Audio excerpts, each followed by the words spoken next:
Hello, friends. We are interested in the geography of our views, so please like and write in the comments from which city are you watching us, and were there loud stories of betrayal in your city. Perhaps the next story about betrayal will be from your city, and we start. Clayton McCabe woke up early in the morning when the first streaks of dawn barely touched the curtains, and he liked this time of day best. He lay in a wide bed, looked at the ceiling, and thought about the coming day. The phone was blinking on the bedside table. A few missed messages from colleagues, reminders about upcoming meetings, a couple of emails that needed attention. But now, in this brief moment, Clayton enjoyed the pre-dawn silence and felt a surge of calm. He slowly stood up, walked barefoot across the carpet, and looked out the window. Outside the window stretched a neat green lawn, turning into a small flower bed by the porch.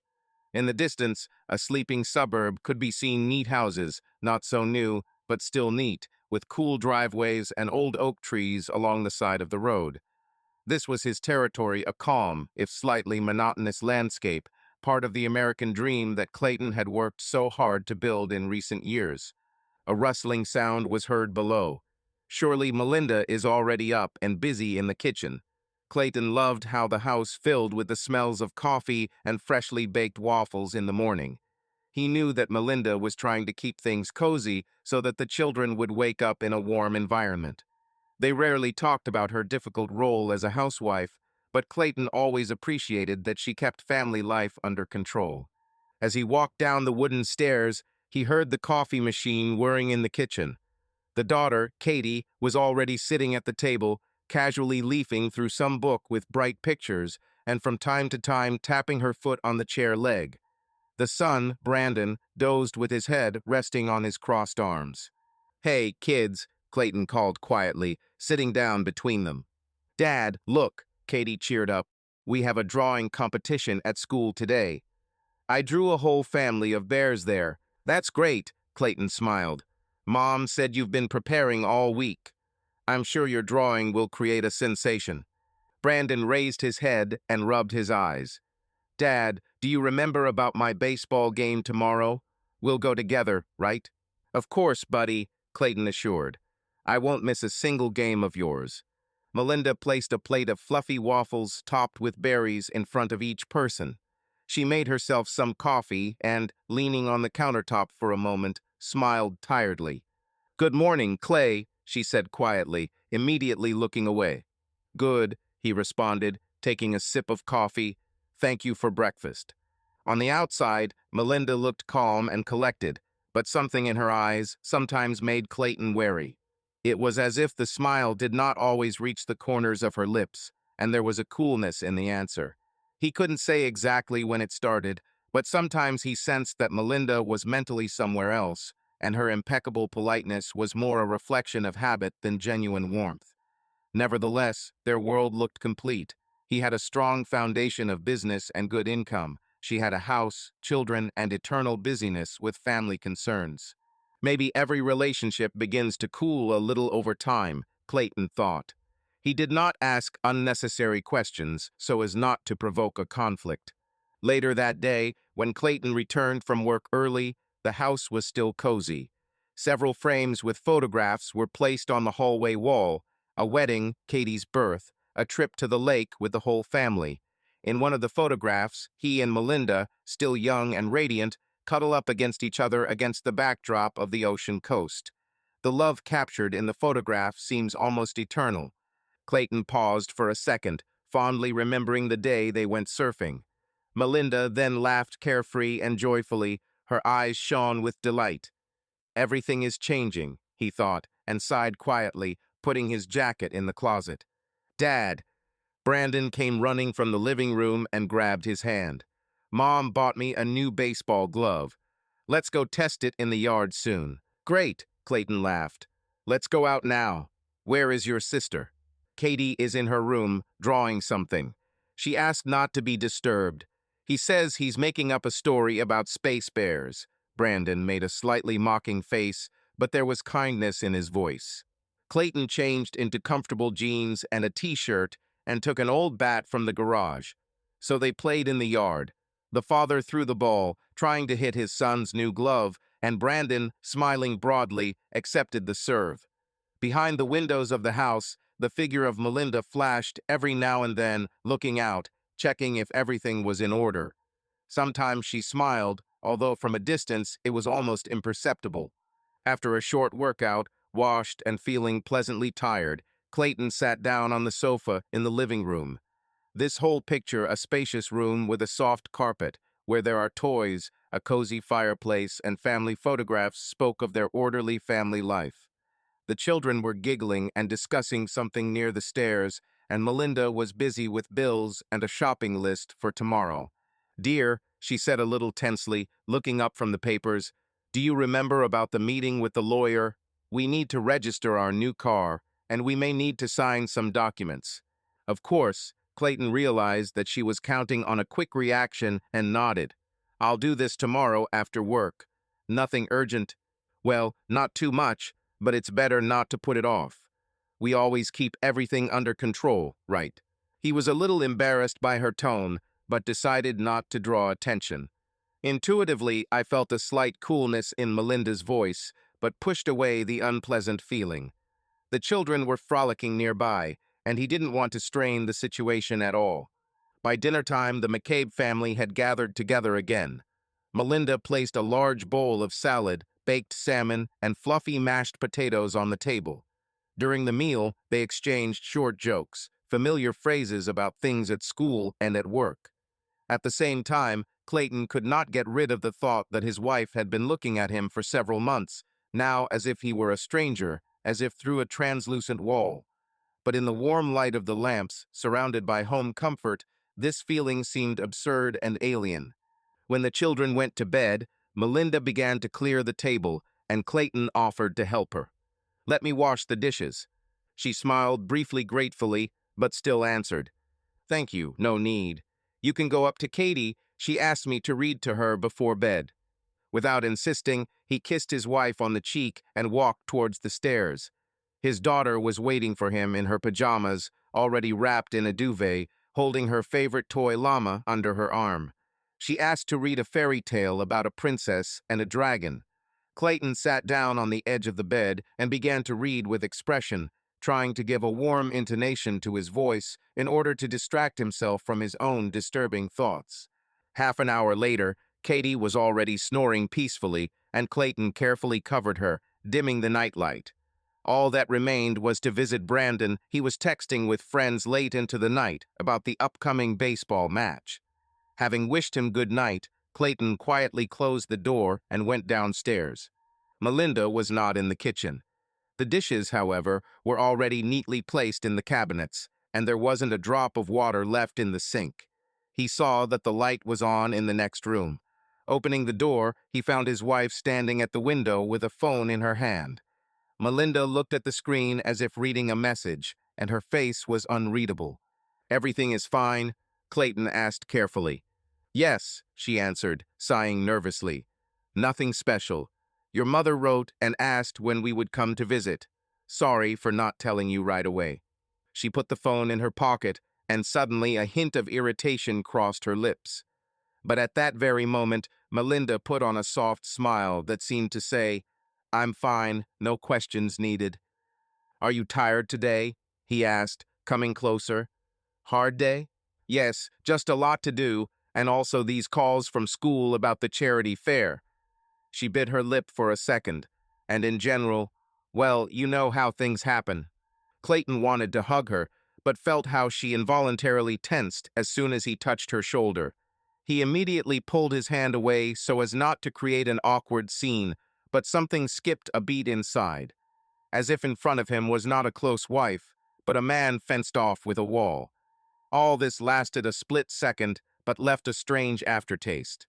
"Maybe we can go somewhere with the whole family this weekend," Clayton suggested, trying to fill the silence. "To an amusement park or out of town to relax." "We'll see," Melinda shrugged. "Perhaps I will have things to do. I need to think about it."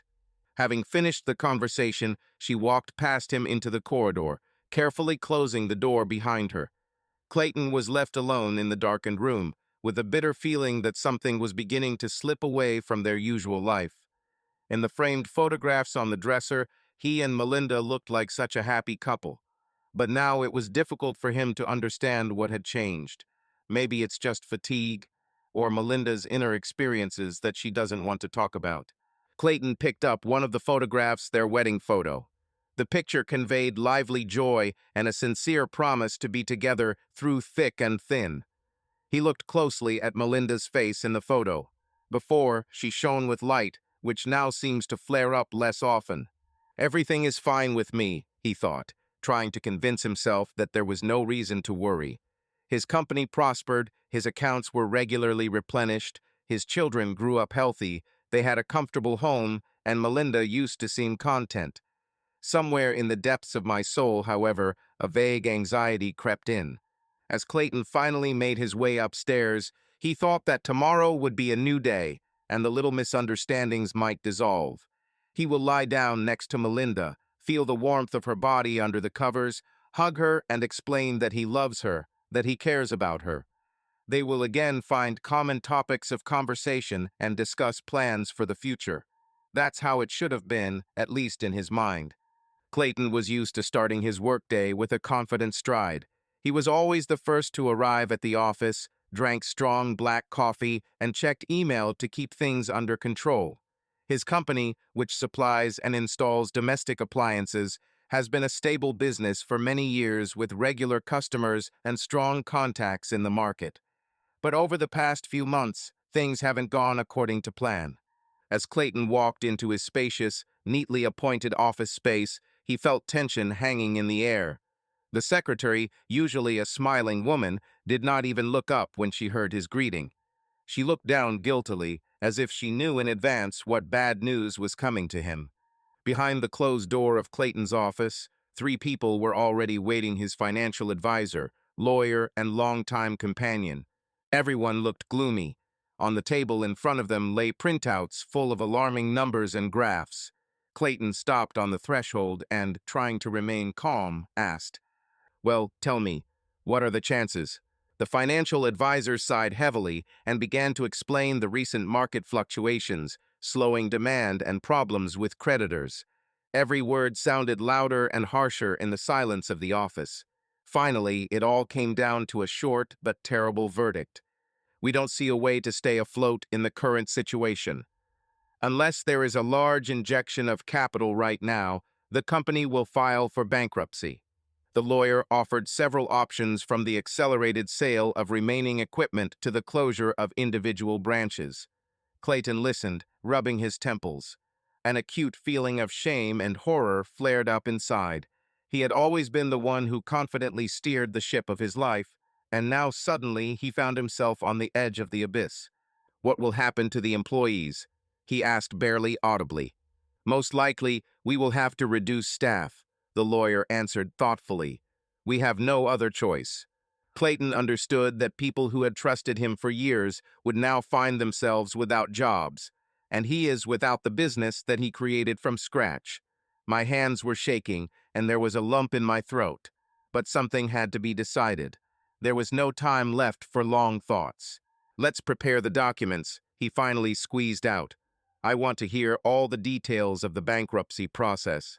After a short meeting, Clayton left the office. He found it unbearable to stay there any longer. Everything in my chest was burning with a feeling of inadequacy. Previously, he confidently steered finances, but now reality has collapsed like a lead slab. He was afraid to imagine how he would explain this to his wife and children. When Clayton returned home, it was already approaching evening. There was an almost oppressive silence in the house. The children, Katie and Brandon, were busy somewhere on the second floor, and Melinda was sitting in the living room on the sofa with the phone in her hands. Seeing her husband, she stood up, put the phone aside, and looked him up and down. "Why are you so early today?" she asked. There was no sympathy or warmth in her voice, only dry curiosity. "We have serious problems," Clayton began, and then stopped short. Perhaps it would be worth telling everything more gently, but now there was no strength left. "My company is on the verge of bankruptcy. It looks like I'm going to lose everything I've been building for so long." Melinda frowned and lowered her eyes, as if digesting what she had heard. She seemed to have expected something like this, but she was still unpleasantly surprised. "And what does this mean for us?" she asked almost mechanically. "This means that we may lose our source of income." Clayton sat down heavily on the sofa next to him. "We will have to save money, sell off assets. In general, I don't know how we will get out of this." She silently stood up, walked to the window, and stood for a long time with her back to it, looking somewhere into the dark courtyard. There was no compassion visible in her frozen profile. Finally, she turned around, and her eyes showed annoyance and cold detachment. "Great," Melinda said with a barely audible sneer. "Just great." After this conversation, tension hung in the house. Clayton noticed that Melinda began to spend more time scrolling through social media feeds, chatting with someone on the phone, or going out shopping. She told the children that Dad was very busy and they shouldn't bother him yet if he suddenly needed to be alone. But there was no support or even an attempt to find out how he was holding up. The following weeks passed in a kind of desperate fog. Constant meetings with a lawyer and creditors, long telephone conversations with suppliers, all this required Clayton to spend a huge amount of time on his nerves. There was almost no money left. The banks he relied on refused a new loan, citing the instability of his business. Every evening he returned home, exhausted and depressed. The children did not understand the full depth of the problem, but they felt that their father was retreating further into himself. They began to ask cautious questions. "Dad, will you be working normally soon? Dad, will you come to my concert at school?" And then you always disappear. Clayton just smiled palely and promised that everything would work out. He himself found it difficult to believe, but could not admit his own doubts. Meanwhile, Melinda was becoming more and more distant. She stopped discussing any family plans with her husband, as if she saw no point in relying on him. One evening, when the children were already asleep, he tried to talk to her frankly. "Mel, I understand that. Everything that is happening is a huge blow to our usual way of life. But I'm looking for a way out. Is it true?" "What other way out?" she interrupted, looking at him coldly. "Do you see what our cozy home has become?" It immediately became clear that we actually had nothing reliable. "But we still have ourselves," he tried to say, realizing how weak these words sounded. She snorted as if she had heard something funny and wrapped her arms around herself. "I am married to a man who cannot support his family. While you were playing businessman, I sat at home and did not develop. And what have we come to? To a complete disaster." Clayton wanted to say something in his own defense, but stopped short. He really didn't know how to convince her. A burning sensation of his own helplessness covered him completely. The final blow occurred on one of the seemingly most ordinary days. In the morning, Clayton received news that the last potential partners refused to sign a new contract with him. This meant that any attempts to rehabilitate the company officially failed. In the evening, he returned home, feeling that all his strength was running out. Brandon and Katie sat in their room, carefully listening to see if their parents were arguing, because this was happening more and more often. Melinda waited silently for her husband in the hallway. Her face was frozen like stone, not a shadow of sympathy, not a hint that they were in the same boat. "I found out," she said, crossing her arms over her chest. "Is that all your company?" "Yes, that's it," he said with a bitter smile. "All that remains is to sign the papers." Bankruptcy. She was silent for a long time. Then she looked into his eyes with a kind of tired contempt. "I can't live with a loser," she whispered, and there was not a drop of pity in these words. "We're packing our things right now. I'm taking the children and going to my mother. If you are not able to provide for me and them—" "Wait, Mel," Clayton raised his hand, trying to stop her. My heart was pounding and my voice broke. "This is temporary. I'll find a new job, try to recover. We'll figure out a way out. Don't leave me now." "It's easy for you to say." There was bitterness in the voice. "How long will it take? Month, 6 months, or maybe years? What will the children eat? My mother told me for a long time that I was wasting my life. And now she's right." Clayton tried to raise the topic that this was just a financial failure, that marriage is a union not only in holidays, but also in times of trouble. But Melinda didn't listen. She quickly went upstairs, loudly opened the doors of the children's rooms, and declared that Dad would not be able to take care of them now. The children, of course, did not understand anything. They looked confused and frightened. "Mom, why?"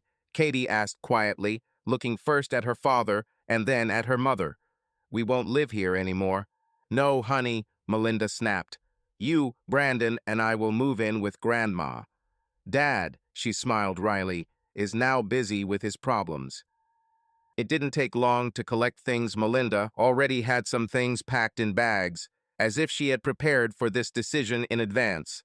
Clayton watched his wife come down with her suitcases and the children, frowning, trailing behind her. It seemed to him that all this was not happening in reality, but in a terrible dream where he was paralyzed and could not change anything. At some point, he wanted to stop them, grab his wife by the hand, and ask him to come to his senses. But Melinda broke free and said through clenched teeth, "Don't hold me. I gave you all these years, but in the end I was left with nothing. Do you want children to starve?" With these words, she opened the door and walked away without looking back in farewell. Clayton felt waves of emptiness and fear wash over him. The smell of Melinda's perfume still hovered in the corridor, and her steps had already died down beyond the threshold. The coolness of the night came through the wide open front door, and Clayton's soul became colder and emptier every minute. He closed the door, barely taking a few steps deeper into the empty rooms. All that remained was the hum of silence, amplified by the beating of his own heart. He sat down on the sofa, clasped his head in his hands, and realized that everything he had, his successful career, a confident tomorrow, a calm family life, all this had sunk into the past. For the first time in many years, he felt completely alone within these walls, which had been his home in the morning. Clayton McCabe couldn't remember ever being so nervous about a phone ringing in his life. Every time he heard the familiar ringtone, he jumped up, hoping that it would be an answer about an interview or an opportunity to get a job somewhere. But more often than not, the voice of another creditor demanding repayment of the debt, or the mechanical greeting of an auto attendant, sounded in the speaker. When Melinda called, she spoke dryly and without unnecessary details, only repeating that she was ready to return only when he goes up and can provide for her with the children. These short conversations made his heart ache. A month has passed since the collapse of the company. Time seemed to flow in slow motion for Clayton, the same endlessly dragging days filled with unsuccessfully sending out resumes, searching for vacancies, and rare trips to interviews. But wherever I applied, I received polite refusals. Small firms were afraid to hire the director of a bankrupt company. Large corporations were looking for employees with other skills. This made the blows to his self-esteem become more and more painful. Morally, Clayton felt broken. All night long, he wondered at what point he made a mistake. After all, once everything was going great for him, reliable partners, a stable sales market, regular customers. But against the backdrop of general economic upheaval, his business sank, and with it his self-confidence. Waking up in the morning, Clayton experienced a strange feeling, as if this house no longer truly belonged to him. Without family around him, he became empty, like a large shell without a pearl inside. Meetings with children have also become rare. Since Melinda moved in with her mother, arranging a normal visitation schedule has been difficult. If previously the children lived under the same roof as Clayton, now their presence was replaced by scattered toys and children's books lost in the corners. It was not always possible to call the children directly. Sometimes Melinda either turned off the phone or ignored the calls. And it happened that her mother answered the phone and said in an irritated tone, "It's better for the children not to hear your voice now. They're already worried." One evening, overcoming the inner fear of another possible refusal, Clayton finally made it to Melinda's mother's house. He brought small gifts. For Katie, a book with bright illustrations. For Brandon, a new baseball cap. An elderly woman who opened the door greeted him sternly, with her arms crossed over her chest. "Why did you come?" she said, carefully looking him over from head to toe. "Show your pathetic face again. I wanted to see the kids. Clayton replied, hiding the gift bags behind his back. I was hoping that we could spend at least a little time together. You know Melinda is against it. She says that the children are only confused by your appearance. The wife's mother said this sharply, as if with a razor to the heart. They are accustomed to new conditions, and you are traumatizing them again. He tried to object, but suddenly he heard little Katie's voice coming from somewhere in the house. Dad has come, she shouted joyfully. Obviously, the girl recognized his voice or saw him through the window. Clayton felt his insides turn over with happiness that his daughter was still waiting for him. However, Melinda's mother retreated deeper into the corridor and closed the door, as if preventing Katie from running out. The conversation continued dully, almost in a whisper. I don't want scandals, the woman said in an even more prickly tone. Melinda said she'll call you when the time comes. But can we agree? I am their father, I have the right. Right? Interrupted him. Can you provide for your children now? No, that's it. The conversation is over. She slammed the door in his face, leaving Clayton under the awning clutching bags of useless gifts. He stood there for several seconds, unable to move, and everything inside was burning with pain and humiliation. A month ago, he would never have thought that he could be thrown out onto the street from his own children. Now it has become a depressing reality.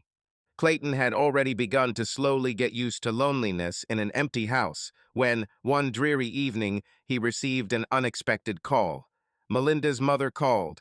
He was surprised. Usually his mother-in-law communicated with him reluctantly and only on the most pressing issues.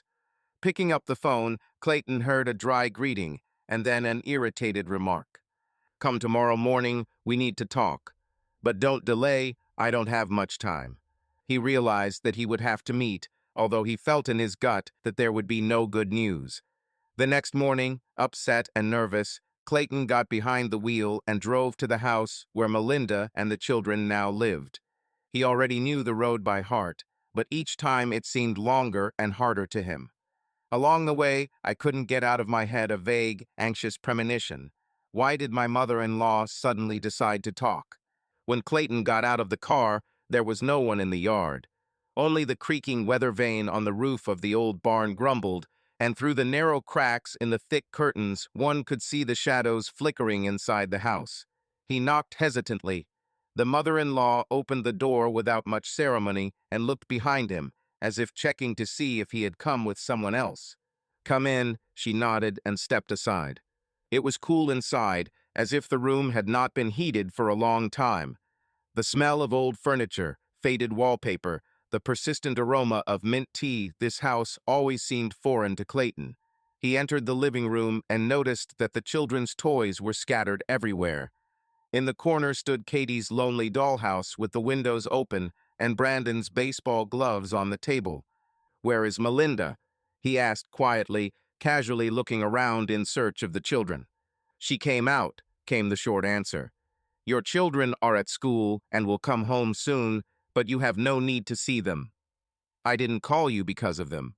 She sat down in the chair opposite and crossed her arms over her chest. Her stern face betrayed slight fatigue, and in her eyes there was a mixture of condemnation and some strange, restrained anger. I'm tired of hiding why Melinda doesn't want to live with you anymore, she suddenly blurted out. I think it's better that you understand everything yourself. Clayton tensed, trying not to show his inner turmoil. He assumed that the conversation would be about money or some other reproaches against him. However, the next words sounded completely different. Robert has been helping Melinda for a long time, she said, pausing. He takes the children to stores, pays for their clubs, and takes them on excursions. And this is far from recent, as she told you. Robert, Clayton asked, although he already knew the name. Somewhere on the periphery of consciousness flashed a vague guess that Melinda had not just an acquaintance, but someone much closer. That is. He swallowed nervously. She was dating him before I lost my job. The mother-in-law looked straight into her eyes, squinting. You know, I wasn't going to tell you about this at all. But Melinda walks around the city with him without hesitation, and every now and then I have to lie to my neighbors, as if he were just an acquaintance, a family friend. Do you think your wife is an angel in the flesh? No, dear. When you choked with your company, she quickly found someone to back up.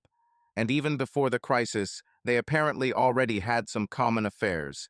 These words hit Clayton like a whip across his back. Everything suddenly began to acquire frightening clarity. Melinda's constant coldness, her growing indifference to general plans, the sudden determination to leave at the most difficult moment for him. All this looked like a betrayal planned in advance, or at least hatched. So he faltered, trying to contain his growing rage. You mean Melinda has been with him for a long time, right? I don't know how long ago, the mother-in-law dismissed dryly. But I can say for sure, for the last few months he has been helping her with money and more. School, clothes, toys for children, all this is now under his control. Melinda, of course, acts like a queen, and I'm tired of covering for her and shielding her in front of people. Clayton felt anger and disappointment mixing in his soul with acute pain. He slowly rose from his chair and looked at the scattered toys. It was as if images from the recent past appeared before my eyes. Family dinners, games with children, trips to the park, and every time Melinda smiled as if they were a happy and strong family. But in fact, it turns out that there was a certain Robert in her life for a long time. And why are you telling me all this? He asked, trying to speak evenly, even though everything was burning inside. Because, Clayton, no one asked me if I wanted to live in pretense. I'm also tired of deceiving my grandchildren. He clenched his fists, peering into her face, which reflected a difficult mixture of feelings. No matter what this woman thought, now he was grateful to her in a sense for the truth, no matter how cruel it turned out to be. Will Melinda be back today? He asked, catching his breath. I want to talk to her face to face. Perhaps she will come later when Robert takes her back. The mother-in-law chuckled ironically. But I doubt she'll want to talk to you. She will say that she now has other plans. Clayton remained silent. His chest tightened with resentment. His eyes involuntarily wandered around the rooms in search of signs of the presence of children. He knew that if he went upstairs, he would probably find their things there, boxes of toys, everything that was now deprived of him. I said everything. The woman pursed her lips and nodded towards the door. Leave, and keep in mind, if you want to threaten to download rights, nothing will come of it. Melinda has a strong position. She is with Robert. They provide children with a decent life, and now you are not able to give them anything. Clayton didn't answer. He realized that he was not welcome in this house, and that he would not receive a single good emotion in return here. Turning around, he headed for the exit, making a promise to himself that he would not simply allow himself to be erased from Katie and Brandon's lives. But the thought that the betrayal lasted longer than he expected squeezed his throat like an iron hoop. His mother-in-law closed the door behind him, and he was left alone in the yard, with a heavy feeling that the ground under his feet was becoming even more unsteady. The world he knew and loved had long been crumbling before his eyes, and now it turned out that the cracks were much deeper than it seemed. Robert turned out to be not just a random person, but someone who had already taken his place next to Melinda and the children. Clayton got into the car and just sat there for a while, looking at the old house. Then he turned the ignition key and drove away, finally realizing that returning to his old life would be much more difficult than he thought. Clayton sat in the car outside the school, nervously glancing at his watch. It was the first Saturday in months that Melinda had finally agreed to let the kids stay with him for the day, and although this moment was important for him, everything inside was clenched with worry. Will the meeting be canceled at the last moment? Will she find another reason to say no? But then the door to the school gym opened, and Katie and Brandon looked out. Their teacher walked them to the sidewalk. Seeing their father, the children ran up to the car, Katie with a happy smile and Brandon trying to act bravely, but still with hesitation in his eyes. Clayton opened the back doors and helped them settle into the seats. The smell of children's hair and joyful voices filled the entire salon for a moment, as if reviving Clayton himself after a long period of loneliness. "Dad, are you sure you're not busy today?" Brandon asked when his father drove off. Mom said that you are always looking for work and can leave at the last moment. I took this day especially for you, Clayton answered, trying to speak softly. No meetings, no business, just the three of us. They went out of town, where they once loved to spend weekends with the whole family. Now, although the weather was cool, the park had several playgrounds and a small bike rental service. Clayton parked in an empty space and helped the children out of the car. Within a few minutes, they were walking along the path, examining the trees and laughing at some little things that only a child's inquisitive gaze could see. Dad, look, little squirrel. Katie waved her hand towards the tree. Yeah, he's looking for something in the grass, Brandon said, bending down to get a better look at the animal. Clayton felt a warm wave of happiness. Finally, he was close to his children. No one drove them away or prevented them from communicating.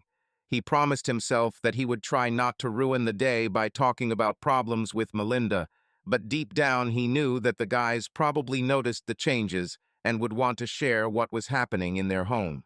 After a short walk, Clayton suggested we buy some ice cream and sit on a bench by the lake. The three of them sat there, wrapped in light scarves. Katie, clutching the glass, resembled a curious chick who was waiting for her dad's every word. Brandon was more restrained, but occasionally laughed at his sister's humorous remarks. Dad, Mom said that now we will live with our grandmother, Katie suddenly said, looking at her father.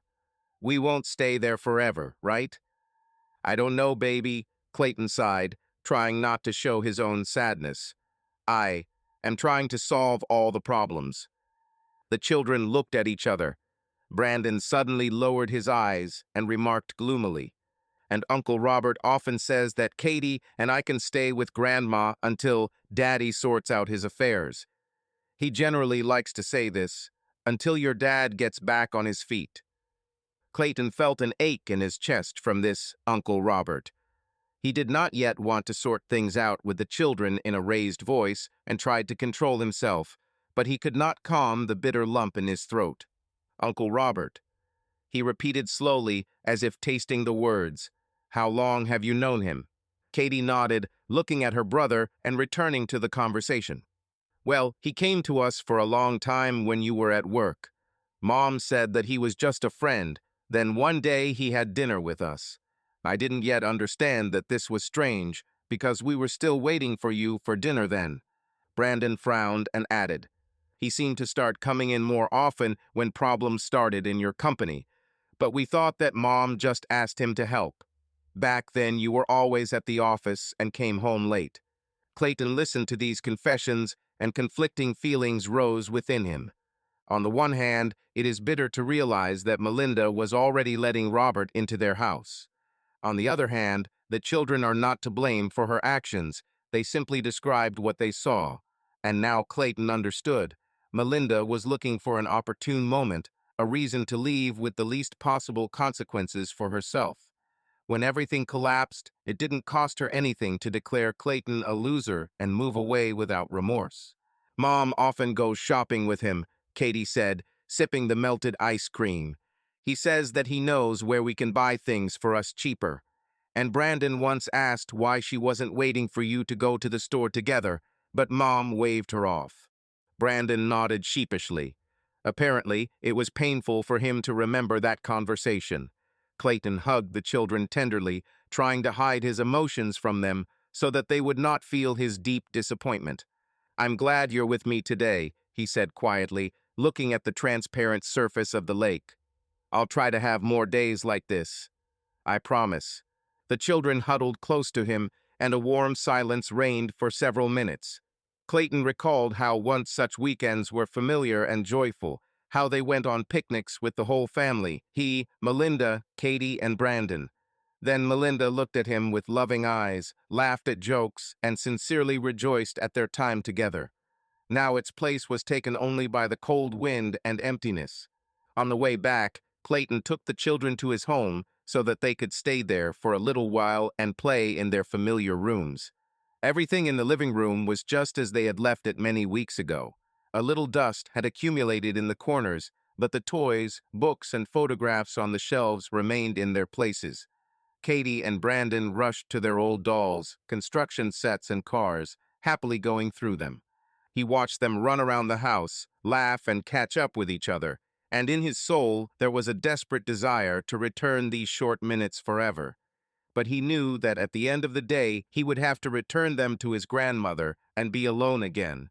Late in the evening, when the sun was already setting, Clayton received a call on his phone. Melinda called. The voice was smooth and cold. "Hello. You're not going to keep the kids too long, are you? Remember, we agreed until 8 in the evening." "Yes, I remember," Clayton answered, trying to restrain his emotions. "We're leaving now. It's okay, don't worry." Melinda didn't ask how their day was. She just left. "Fine. I'm waiting for them to return on time." The connection was interrupted. Clayton exhaled quietly and went to collect the children. It was clear from their faces that they didn't want to leave at all, but they were used to obeying their mother, and no one began to argue. Only Katie asked goodbye. "Dad, will we see each other again soon? I like it when we are together." Clayton nodded, trying to smile. "Necessarily. I'll find a way." A few minutes later, they were already sitting in the car, heading to their grandmother's house.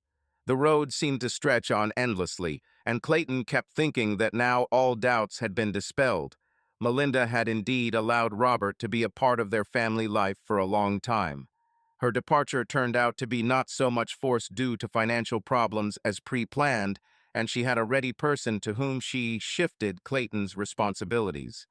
When he dropped the children off at the old house, an expensive SUV was parked in the yard. Clayton realized that this was most likely Robert's car. The sight of this car made him see the inside, but he understood. It was not yet time to start a scandal in front of the children. It is better to leave the showdown for a more appropriate moment, perhaps in court or in a personal conversation. The children hugged him goodbye. The mother-in-law looked out from the slightly open door of the house with an eternal unkind expression. She didn't say any words, just led Katie and Brandon inside. But right before the door slammed, the girl turned around again and waved to her father, as if to say, "Dad, I love you, don't give up." This short scene resonated in Clayton's soul with bitter joy and strength at the same time. He drove back to his empty house, determined that he would not allow his children to be taken away from him forever, and would not allow anyone, be it Robert or Melinda, to deprive them of normal communication with their father. From now on, he no longer doubted the true reasons for Melinda's departure. She only needed to find a plausible excuse.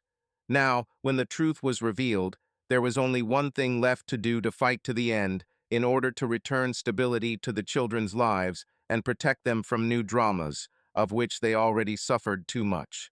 Clayton McCabe had been walking on pins and needles for a week. After the last meeting with the children, when they themselves let slip about Robert's long-standing presence in their family, anger and pain were seething in him. He realized that he could no longer pretend that nothing was happening. He didn't want a war with Melinda, but he also didn't intend to remain in the role of a deceived husband whose children were taken away.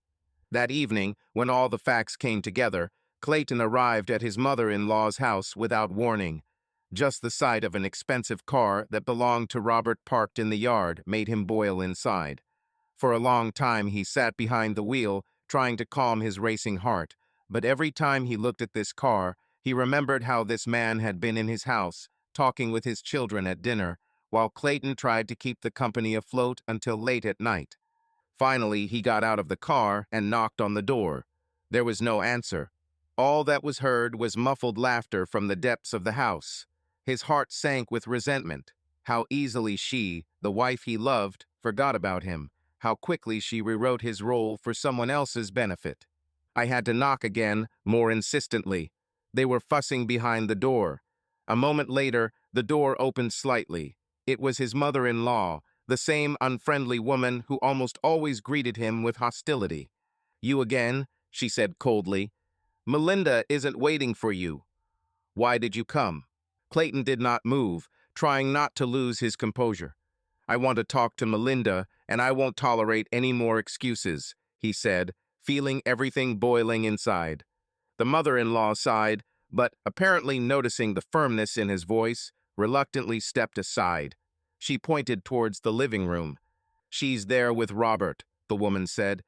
"But remember, don't you dare make noise in front of the children."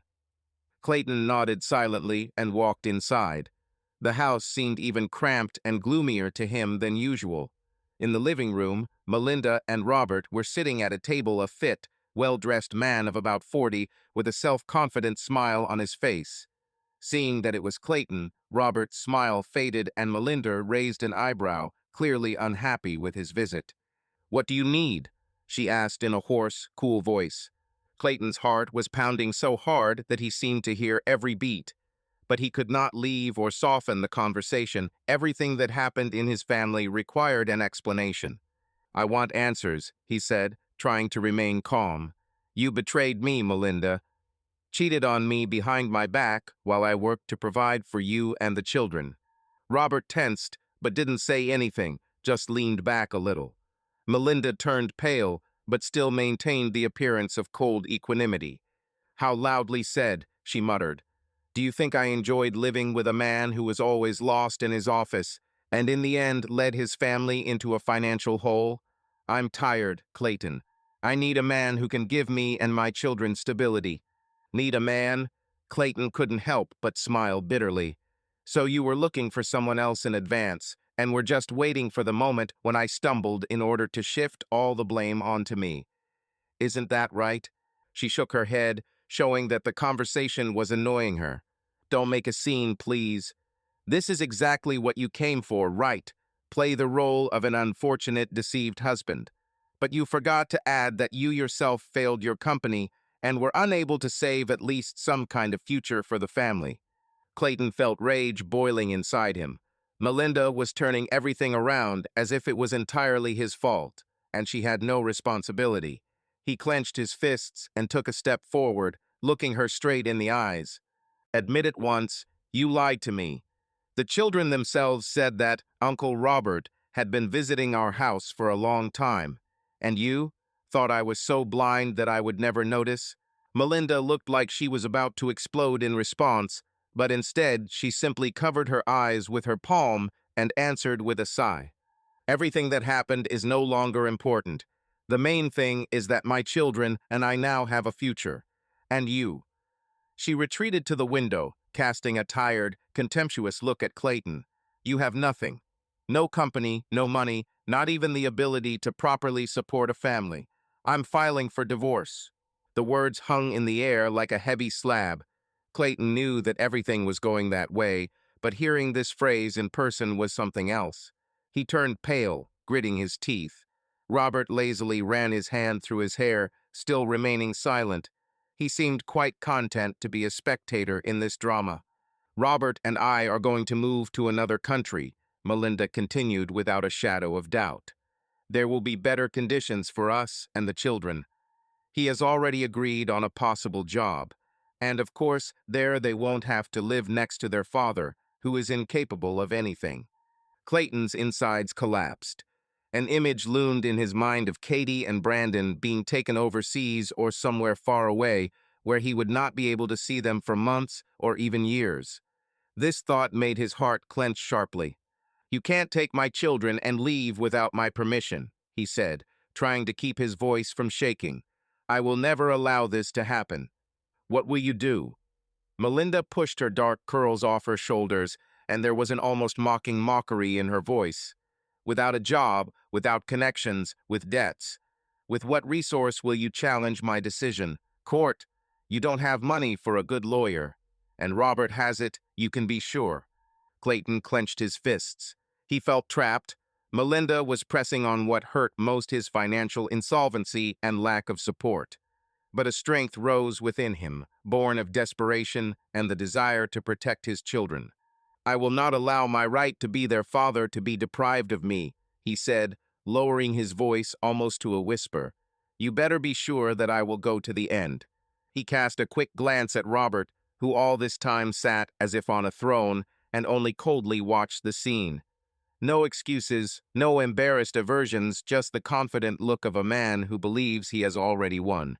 "Oh, of course," Melinda responded, looking at Clayton almost with compassion. "You can try to sue, but this will only delay the process and fray everyone's nerves, including children. Think about what will be best for them." For a moment, an ominous silence reigned in the air. Clayton couldn't process the injustice of the situation. Angry, humiliated, he understood that arguing further now would only add fuel to the fire. He has already said the main thing. He does not agree. He won't give up. "They will still stay with me," Clayton said quietly but firmly. "Brandon and Katie are my children, and you have no right to leave with them somewhere far away, as if I don't exist." Melinda just shrugged and lowered her eyes, trying to end the conversation. "You'll see the subpoena soon. I hope you at least find some kind of lawyer so as not to look pathetic." Clayton felt he couldn't stay here any longer. With every word, Melinda caused more and more pain, and Robert was a silent symbol of this betrayal. Turning on his heel, he left the room without looking at them again. His mother-in-law growled something after him, but he couldn't understand the words, and he didn't want to. Already outside the threshold, inhaling the cool evening air, Clayton realized that the future battle would be much harder than he thought. Melinda intends to deprive him of not only his family, but also the very right to remain in the lives of his children. However, it was at that moment, through the despair and pain, that he felt another feeling, a firm decision not to give up. If he had previously thought that losing his business was the worst thing that could happen, he now understood that the worst thing was losing his own children. The sharp squeak of tires broke the night silence. The city lights seemed like smeared spots of color behind the windshield. Street lamps flickered with discordant flashes, traffic lights changed colors, as if unable to agree on the rhythm of the traffic. The road itself seemed to be in a state of chaos, exactly reflecting the mental turmoil that gripped Clayton. He pressed the gas pedal, not really understanding the road. After a collision with his wife, who cynically announced an impending divorce and a possible move with the children to another country, something broke in his soul, and control over himself seemed to have dried up. My mind screamed that I needed to slow down, stop, take a breath, but the rage and resentment were stronger. In the rearview mirror, I could still see the image of Melinda and that smug Robert sitting in the living room, talking about a better future by leaving Clayton with nothing. His heart was squeezing and beating so fast that it seemed that just a little more and he himself would lose consciousness right behind the wheel. A gust of wind rocked the car as it skidded onto a slippery section of the highway. A large turn appeared in the distance, illuminated only by a dim lantern, blinking like an old light bulb before it finally burned out. Clayton turned the steering wheel sharply, but too late he noticed a truck driving out of the oncoming lane.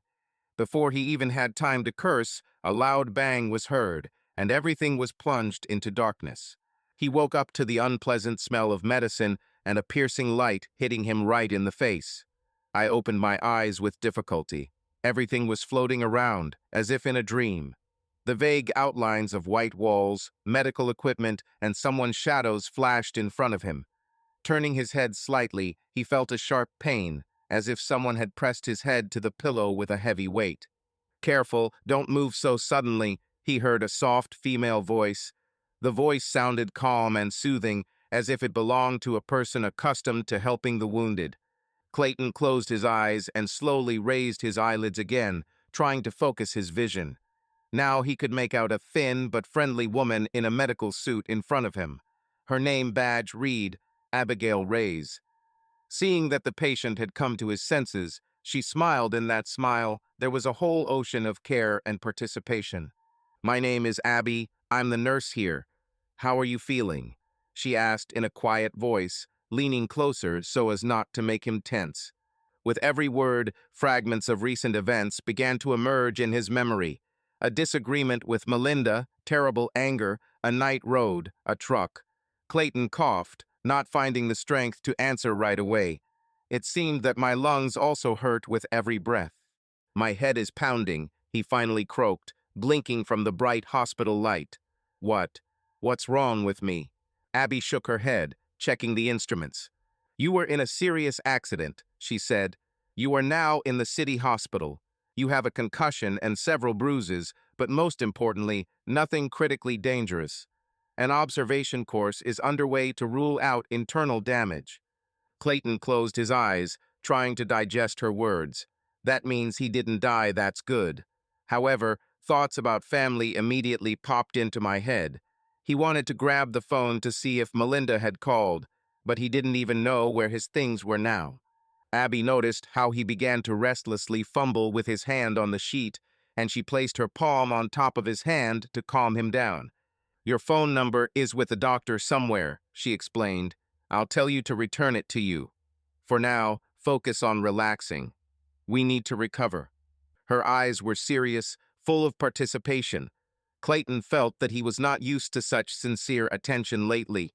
Maybe that's why he suddenly wanted to tell everything that was in his soul, as if he had finally found at least a small harbor in this stormy sea of events. But for now, he was too weak, and besides, he was still struggling with a headache. I understand that this is hard for you, Abby continued quietly, as if guessing his mood, but don't rush to get up. Today, it is better for you to come to your senses gradually. You were unconscious for several hours. He swallowed and nodded weakly. An inner voice suggested that if he got out of this accident alive, it means there was something important left that he still had to do. He briefly wondered if Melinda had called the hospital, but quickly realized that she was unlikely to be worried about his condition right now. But the faces of Katie and Brandon flashed in my thoughts. How are they doing? Do they know that he is in the hospital? Are they worried, or have they not been told anything? While he tried to assemble these fragments into a clear picture, Abby was arranging a glass of water and pills on the bedside table. Then she helped him sit up on the pillows so he could take a few small sips. The water immediately sent a coolness down his throat, softening the burning sensation in his ligaments. You need to take some painkillers, Abby said, handing over the pill. Consult the doctor when he comes up about further treatment. Clayton swallowed the medicine and laid his head back on the pillow, feeling the pain subside slightly. He lay in silence for several minutes, listening to the signals of his body. On the right side, there was clearly a sharp stabbing sensation at the slightest movement, possibly a severe bruise to a rib. The head continued to hum, as if there was a red-hot metal plate inside. Abby took a chair next to the bed, continuing to watch the instrument readings. Clayton glanced at her through half-closed eyelids. Thank you for helping. He squeezed out, trying to portray a weak smile. I don't even know what to say. You're in the hospital, she answered softly. Everyone here works to ensure that patients get better. And believe me, I am glad to see when the patient gets better.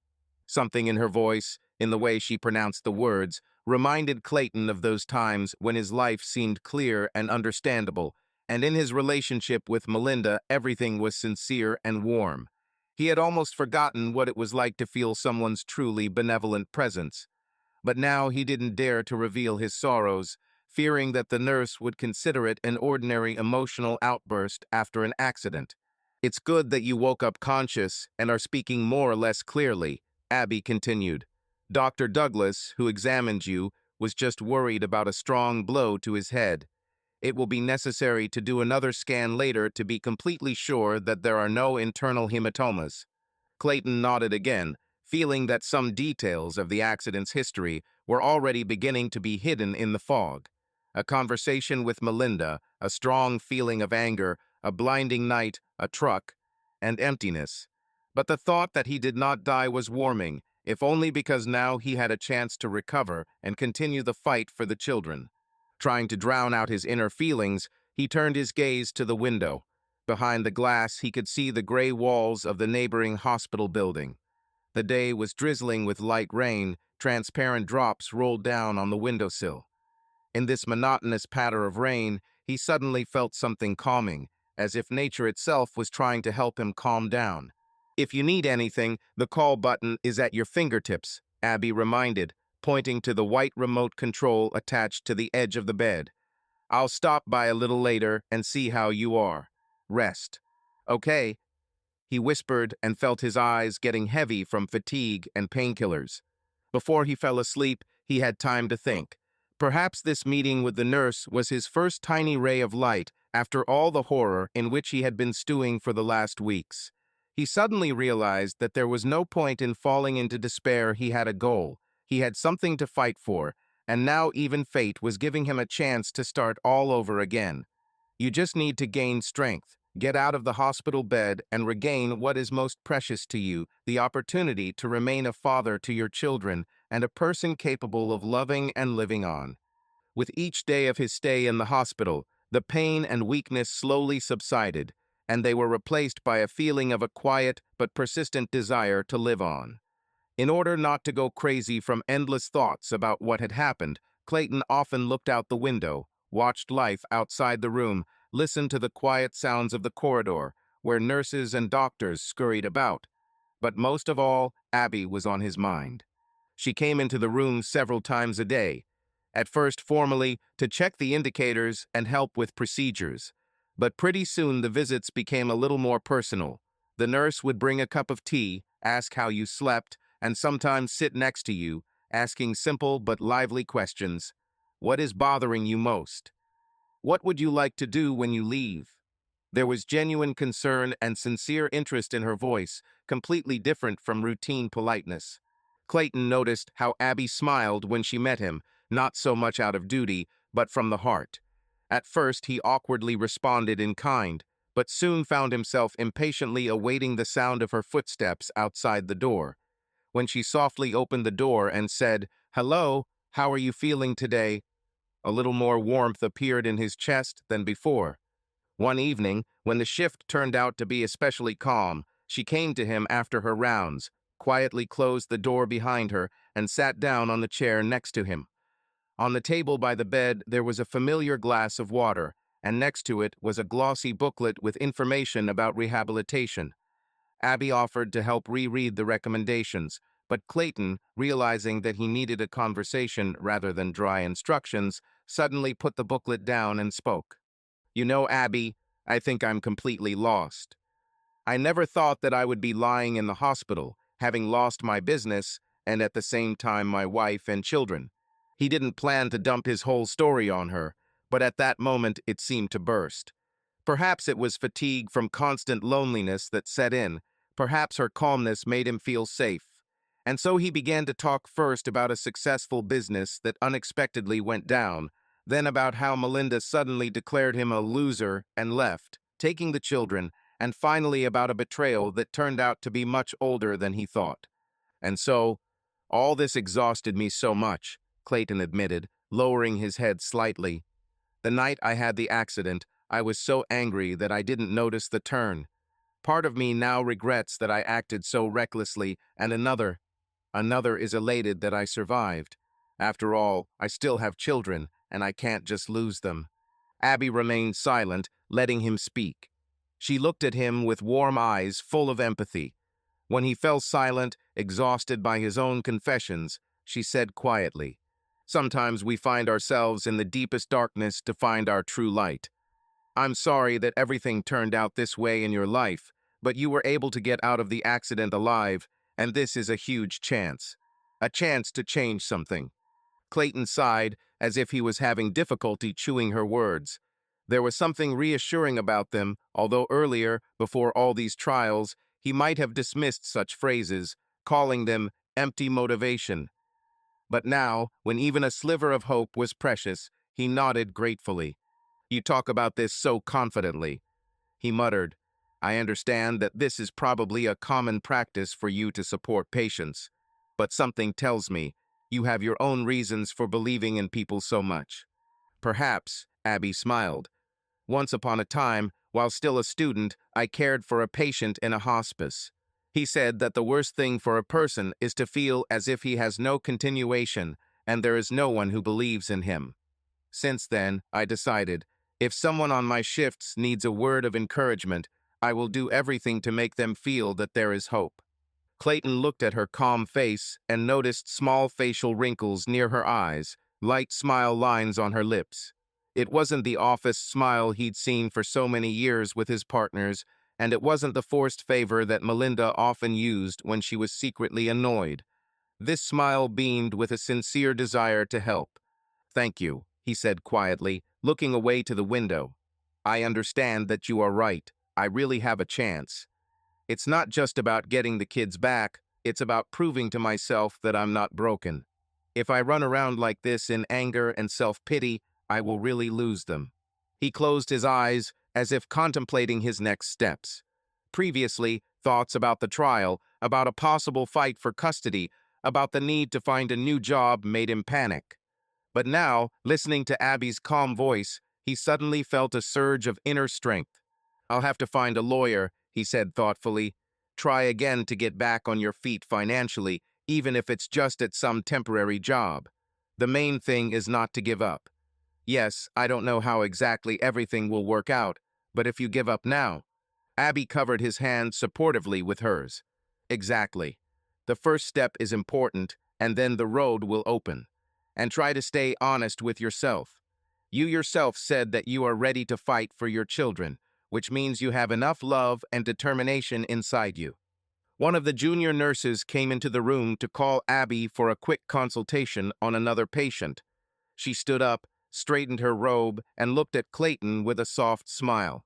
Rest. I need to go away for a while, but I'll be back. If you feel sick or feel anxious, don't wait. Press call. Of course, he responded, feeling pleasantly calm. And, thank you again. When she left, the door closed smoothly, leaving only the quiet hum of instruments in the semi-darkness of the room.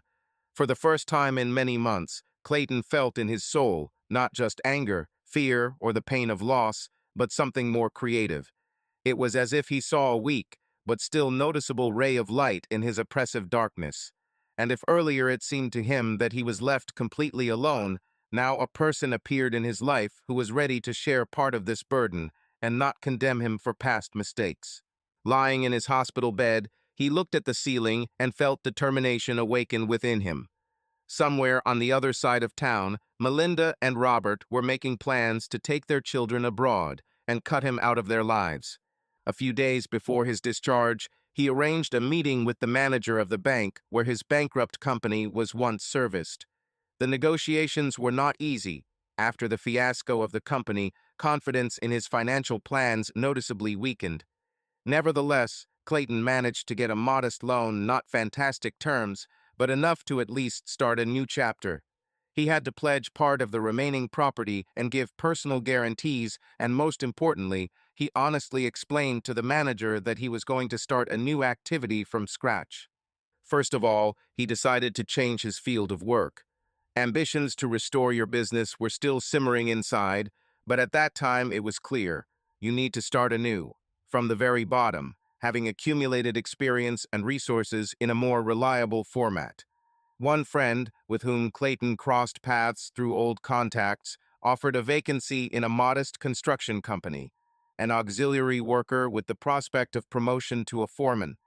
Not the position Clayton dreamed of, but he couldn't let pride get in the way of his goal. When he first came to the construction site, the workers were initially distrustful of him.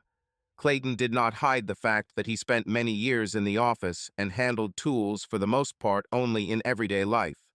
But having received overalls and mittens, he discovered perseverance in himself, the existence of which he had almost forgotten. At times it was difficult for him to lift heavy bags of plaster, carry boards, or chop old concrete blocks that needed to be removed. But the physical work was exhausting, freeing me from mental pain and daily worries. In the evenings, he fell asleep almost without thoughts, and in the morning, waking up, he experienced a strange satisfaction. He was taking steps towards returning to himself. The director of the construction company, a middle-aged man named Denny, respectfully noted his efforts. A couple of weeks later, it was Denny who suggested that Clayton take on more responsibilities, helping with the logistics of materials, keeping track of warehouse balances. You seem like a smart guy, he said, patting Clayton on the shoulder. If you hold out, maybe you'll learn how to coordinate teams on site. With us, everything is simple, but stable. Clayton nodded, trying to hide his inner gratitude. Previously, he would have considered such words insufficient praise because he himself ran his own company. Now, every confirmation of his need was like a breath of fresh air for him. Whenever Clayton returned home, tired and covered in dust, he thought about Abby. Her soft voice, short messages wishing a good day, and the usual, "How are you?" filled him with warmth. Of course, they were not yet in any kind of close relationship, rather, they were united by the spark that arose in the hospital room and gradually gained strength. One day, he decided to write to her in the evening. "Hi, this is Clayton. I wanted to say thank you for your support today. I worked from 7 in the morning until 7 in the evening, and without your words that I could start again, I would not have had the courage to wait until the end of the shift." The answer came almost immediately. "I'm glad to hear, and remember, physical fatigue can even be beneficial if it helps calm your mind and heart. Take care of yourself, and if you have free time, we will be glad to see you at the hospital you promised to visit your roommate." Clayton smiled as he read her text. His roommate, an elderly veteran, actually invited him to drop by and sit for a couple of minutes and chat. Someday he would certainly do this, but for now the main task was to stay on his feet and not lose determination. Every day Abby found time to call him or write a few lines. Clayton's problems did not disappear. Money was needed to buy at least a used car, taxes on the previous company remained unpaid, and the loan repayment was pressing with accruing interest. But in some ways it all became easier to bear when he knew that there was someone who cared about how he dealt with difficulties. After a month of working at a construction company, Clayton received his first, not too large, but honestly earned check.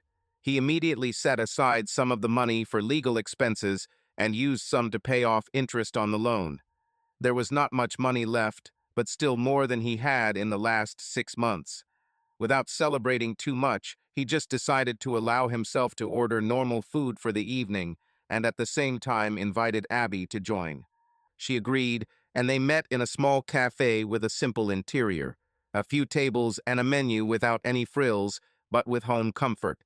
Clayton noticed how the simple pastel-colored dress suited her and again admired her naturalness.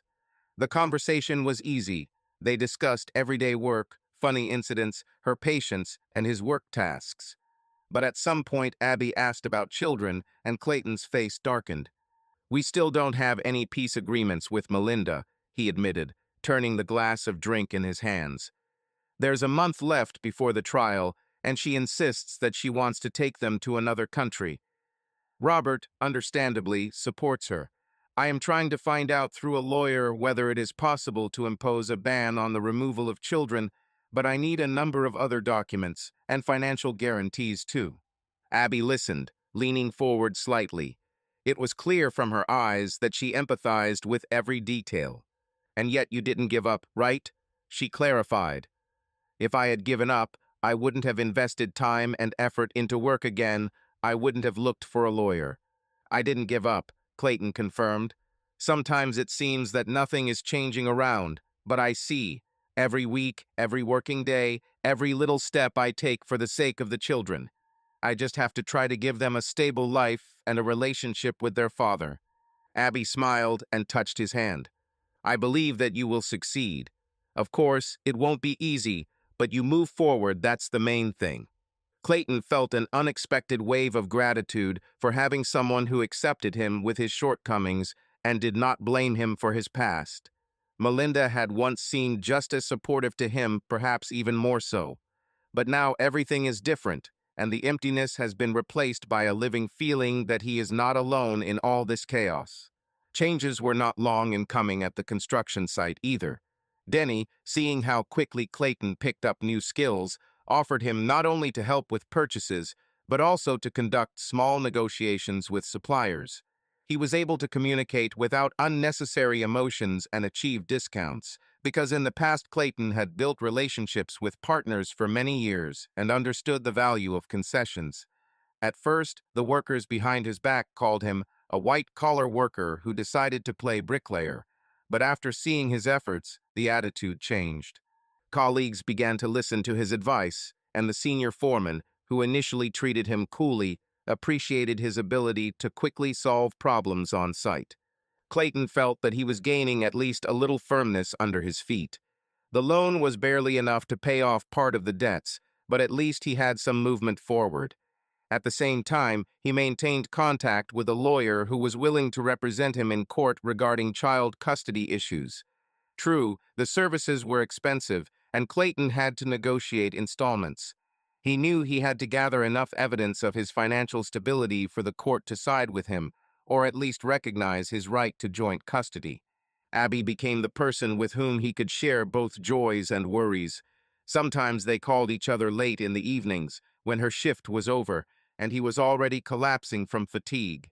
Sometimes she came to visit him without any special reason. She just brought a cake or wanted to find out if he needed anything in the medical department. In return, Clayton made coffee, sat her down in the kitchen, and told her about funny things from work or plans for the future. They both tried not to rush things, but the warmth that arose between them was impossible to hide. One day, Abby carefully remarked, "It seems to me that your life now resembles a young sprout. It breaks through the stones, but still reaches for the sun.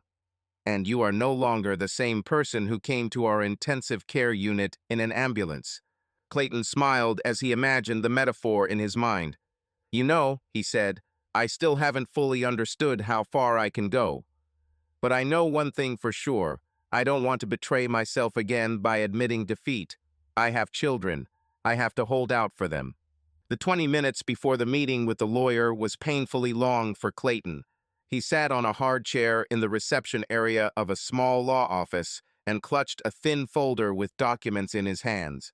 A calculation of his current income, a loan agreement, modest receipts for regular payments.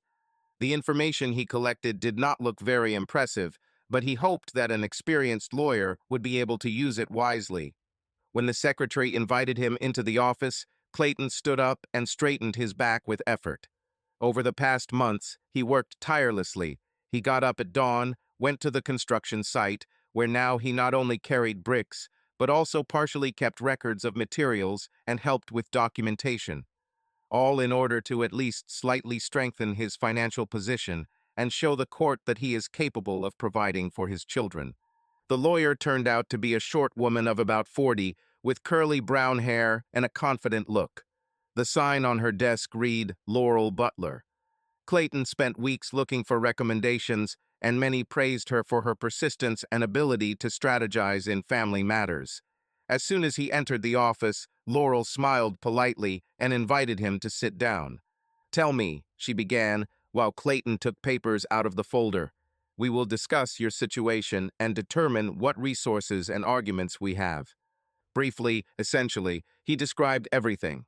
Melinda's departure after the collapse of the company, her relationship with Robert, the threat to take the children abroad, as well as his current position, a new job, albeit a low position for now, but already a stable income and a confident plan to grow further. Throughout the monologue, Laurel made notes in a small notebook, from time to time asking clarifying questions. When exactly did the relationship with Robert begin? Where do the children live now? How reliable are your financial guarantees? "You see," Clayton summed up, nervously fiddling with the edge of the folder, "Melinda believes that I have no chance. She has Robert's money, and she insists that my income will not be able to cover the costs of children. But I'm not going to remain an auxiliary worker forever. I have big plans. I'm trying." Laurel put down her pen and gently clasped her hands together on the table. "In family disputes about custody rights, the court always looks at the well-being of the children," she said seriously. "It's in your interests to show that you can give them a stable life. Usually in such cases, not only your current salary is taken into account, but also your potential, availability of housing, lack of criminal history, and level of involvement in education." She leafed through the papers, squinting. "You've been regularly paying off your loan for several months now, right? This is a plus and demonstrates your responsibility. What about housing?" "The house in which my family and I lived remained with me," Clayton nodded. "But it's mortgaged. I was still able to agree with the bank on a deferment while I resumed my income." Laurel frowned, but didn't say anything. Apparently, she had the whole picture in her head. "Well, let's start with this," she concluded, folding the folder. "I will prepare a petition for a temporary restriction on the removal of children abroad. You will have to confirm that moving would be detrimental to their interests and that you want to be involved in their lives. It is best if there are witnesses that you regularly showed care and met with the children. Melinda began to give me visits less often. He squeezed out bitterly. We literally have to get every permit. But I will continue to insist. That's correct, the lawyer responded. We can also show the court that you have started a new life, recovered from bankruptcy, and are ready for further growth. Yes, it won't be easy, but if you are determined to fight to the end, we have a chance. Clayton, thanking Laurel, left the office and felt his shoulders relax on their own. He hired a lawyer, and now his plans had a clear strategy: to build a line of defense of his role as a father, to prove that he was able to provide for his children. And although Melinda and Robert were confident in their victory, Clayton also had perseverance and faith in the outcome of this fight. That evening, when he got home, the hallway smelled of fresh paint. He had recently repainted the walls to get rid of traces of his former life, where stickers and children's drawings remained on every surface. There was almost nothing in the refrigerator. He simply made himself a sandwich and poured himself a mug of coffee. Leaning on the tabletop, he thought about how much everything had changed in a year, from a confident businessman to a man fighting for the right to remain a father. But inside, through the fatigue, a feeling grew that he was on the right path. The phone rang, a message from Abby. Seeing her name on the screen, Clayton couldn't hide his warm smile. "Hi, how was the meeting with the lawyer? Is everything okay? I was thinking about you and wanted to know how you were feeling." He answered quickly, trying not to miss the main point. "Everything is fine, even better than I expected. I found a smart lawyer. I'm already home, and if you don't mind, I'll be glad to hear from you on the phone." A minute later, the bell rang, and her calm voice filled the kitchen space. "Hello, you sound tired, but seem more or less happy." "Yes," Clayton admitted. "The meeting went well. I finally have a real plan for how to deal with custody. True, it will still be a difficult war, especially considering that Melinda and Robert have a lot of money. But you have reasons not to give up," Abby said softly, "and you are no longer the one who was on the verge of despair. I'm proud of you." Hearing these words, he felt a pleasant warmth inside. Someone believed in him without any conditions or reproaches. "Thank you, Abby. You have no idea how important this is to me." "I can imagine," she grinned. "When a person's familiar world collapses, he needs to feel that he is not alone. Listen, maybe you can come to me tomorrow after work. I will finally take a day off, and I can sit quietly and chat." Clayton froze for a second, and then exhaled with relief. He desperately wanted to spend time with Abby outside of the hospital walls and short meetings without fuss, so that they could actually get to know each other more deeply. "Of course, I will come. I'll be glad." The next evening, when he drove up to her small but cozy house, the sky was already twilightly illuminated by the yellow lights of the lanterns. The yard was surrounded by a low picket fence, and 2 pots of violets were blooming near the porch. Abby herself came out to meet him, holding the keys in her hands and smiling as if seeing him was the most joyful event of the day. "Come in, don't be shy," she invited, opening the door. The inside of the house turned out to be bright, with modest but tasteful furnishings. Photos of relatives and friends hung on the walls, and medical books mixed with novels stood on the shelves. This whole atmosphere, warm and filled with calm, was in stark contrast to the bulky house in which he lived with Melinda and which weighed on him with emptiness after she left. Here it was easy for him to breathe, as if he had dropped a load. "I made vegetables and chicken," Abby said as they walked into the small kitchen. "I hope you like it. If not, keep some sandwiches in stock." They laughed, and the tension that had accumulated during the day began to slowly dissipate. While they ate dinner, she asked about his plans at the construction company and shared stories about her last shifts at the hospital. Clayton looked at her, listened, and felt how a special intimacy was forming between them, one that did not depend on big promises or big gifts. Just 2 people who found understanding and support in each other. After dinner, they moved into the living room and sat on the sofa, on which lay a soft blanket. Abby brushed her hair over her shoulders. Tell me what you expect from the future. You won't always be loading bricks, right? No, of course not. Clayton shook his head with a smile. I like the honesty in this job, but I want to grow further. Maybe open your own small company in the field of repair and construction when you have enough experience and savings. In the meantime, it's important for me to prove to the court that I'm not the wreck that Melinda thinks I am. Abby pulled her legs under her and moved a little closer to him. It seems to me that you have already proven it to everyone, first of all to yourself. Even if you lose some individual stages, you are not broken. It's obvious. He looked into her eyes. It was strange and new to feel that someone understood him not through the prism of his past, but saw potential in him and believed in what he could become. Without you, I think I would have given up after leaving the hospital, he admitted, without looking away. You have become a kind of guiding thread for me, or something. She smiled and blushed barely noticeably. And you, helped me too. I worked in medicine for many years, but I rarely felt like I was truly changing someone's life for the better.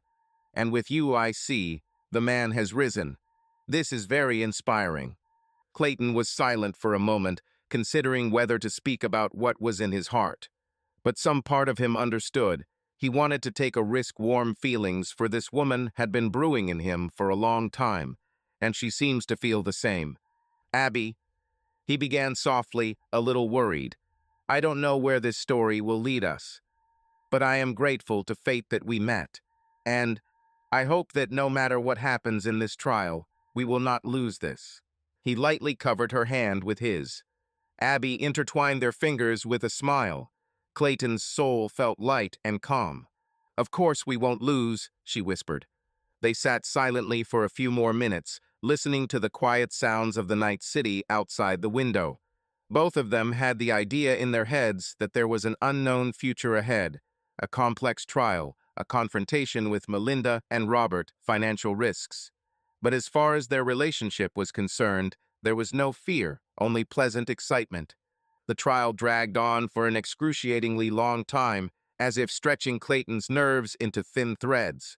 Each meeting was difficult for him. He arrived early, holding a folder of documents about his work, income, loan stubs, and letters from school confirming that he was trying to be involved in Katie and Brandon's lives. As his lawyer, Laurel Butler, presented all these facts, Clayton felt proud of how far he had come. On the other hand, Melinda seemed to be trying to portray him as a completely failed person. She repeated that Clayton, having once lost his business, could at any moment fall back to the bottom, claimed that he was unstable and unable to give his children a normal future. Every time she took the floor, a tense atmosphere hung in the hall. Melinda pursed her lips arrogantly, uttering phrases like, I had to leave to save the children from hunger and debt. Her lawyer emphasized again and again that Robert's material base is more reliable and that the other side did not have time to fully recover. However, Melinda herself could not hide some inconvenient details. The court asked direct questions about why the father could not always see the children, and it turned out that the obstacles mainly came from Melinda herself. Moreover, Laurel persistently reminded the judge that, according to the correspondence, Clayton requested a meeting every month and suggested a meaningful program for the children, while there was no real cooperation from the mother. At some points, Melinda was clearly nervous, realizing that her attempts to portray Clayton as an unworthy father could turn against her. Every time he entered the hall, Clayton involuntarily looked around, expecting to see Robert, because he wanted to play the role of the new breadwinner of the family. But Robert never showed up. His absence was explained either by urgent business trips or by being extremely busy. The judge winced with displeasure at every mention of a new excuse. As a result, these constant reasons were perceived more as a reluctance to participate in the process, which also did not add points to Melinda's side. Between meetings, Clayton continued to prove his reliability. At work, he had already partially risen from auxiliary worker to assistant foreman, received a more secure salary, and began to save money again. He regularly bought clothes for the children and gave them gifts, as best he could through the mediation of lawyers and rare meetings. When he happened to go for a short walk with Katie and Brandon, he put his whole soul into these meetings, trying to show that Dad was still around and would not disappear from their lives. In the courtroom, Melinda's lawyer still tried to catch Clayton. He asked questions about his past bankruptcy, tried to get emotional, reminding him of his long-ago accident. But Clayton remained unexpectedly calm, thanks to Laurel's advice and conversations with Abby. The nurse instilled in him that the main thing was to tell the truth without succumbing to provocations. He followed this advice, so each time he calmly answered questions without giving any reason to doubt his adequacy. So, bit by bit, the court began to see a different picture. A man who had experienced colossal losses did not retreat, but managed to find a new job, supports himself, and tries to help his children. No, he is not rich, does not manage a large company, and does not have expensive cars, but he works steadily, pays his debts, and remains attached to his son and daughter. Melinda, on the contrary, looked like a person who deliberately limited the children's communication with their father and pinned all their hopes on a certain Robert, who did not even bother to appear and confirm his intentions. In one of the last hearings, the judge looked sternly at the parties and warned that it was important to take into account the interests of the children and not to be measured by finances.